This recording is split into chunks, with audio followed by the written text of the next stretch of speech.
অন্যায় কখনো বেশি দিন স্থায়ী হয় না। যদি অন্যায় স্থায়ী হতো তাহলে শেখ হাসিনা পতন ঘটতো না। অন্যায় কখনো টিকে থাকে না। যদি টিকে থাকতো তাহলে হাসিনা পালিয়ে যেত না। অন্যায়, অসত্য, মিথ্যা দিয়ে বেশি দিন টেকানো যায় না। টিকতো তাহলে ৭৫ বছরের পুরানো দল শেখ মুজিবের মেয়ে তার ৪টে ব্যাগ নিয়ে পালিয়ে যেত না। অন্যায় স্থায়ী হয় না, অসত্য মিথ্যা টিকে থাকে না। যার কারণে আমরা বলতে চাই যে ন্যায়ের পথে আমাদের সঠিক পথ।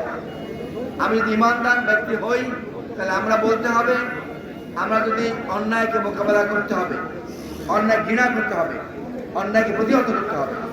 এই জন্য আমার দলের ভিতরে যদি কোনো অন্যায়কারী থেকে থাকে তাদেরকে সাহসের সাথে মোকাবেলা করবেন, অন্যায় করে দিবেন না। আমরা বাংলাদেশ চাই, নতুন বাংলাদেশ, যে বাংলাদেশে বৈষম্য থাকবে না, যে বাংলাদেশে মহাপুরুষরা জীবন দিয়েছেন বৈষম্য সমাজ গঠনের লক্ষ্যে। অতএব বৈষম্য মুক্ত সমাজ চাই, বৈষম্য মুক্ত বাংলাদেশ চাই, বৈষম্য মুক্ত বাগেরহাট চাই। অতএব আপনারা যাকে এই আসনে বা আগামী দিনে মনোনয়ন দেবেন তার জন্য আপনারা কাজ করবেন না? যদি আমার মতো একজন ক্ষুদ্র ব্যক্তিকে এই দল কোনো দায়িত্ব দেয়,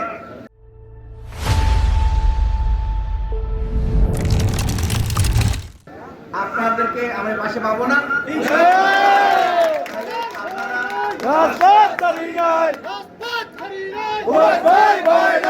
শালিশি দুর্বৃত্তরা মানতে চায় না। দুর্বৃত্তরা বোঝে শালিশি মানে তার কাছে আমার, এই শালিশটা বোঝে না, তারা শুধু বোঝে আমি খাই পার্টি। অতএব সেটা করা যাবে না। আপনারা অন্যায় মোকাবেলা করবেন, আদালতের বা থানা দ্বারপ্রাপ্ত হবেন, দ্বারস্থ হবেন। সহযোগিতা প্রয়োজন হয় আমরা তো আসি, আমি আমার ভাইয়ারা আছেন, আমরা দেখবো। কিন্তু অন্যায় মুখ বুঝে সহ্য করা যাবে না। অন্যায় সহ্য করার দিন পার হয়ে গেছে।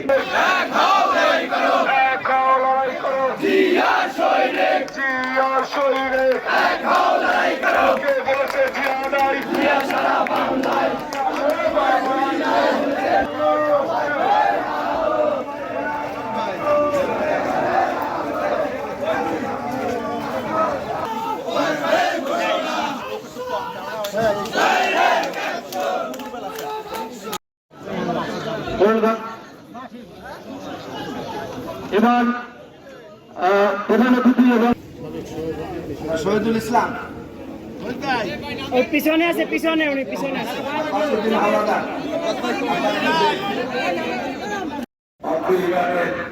বিএনপির সভাপতি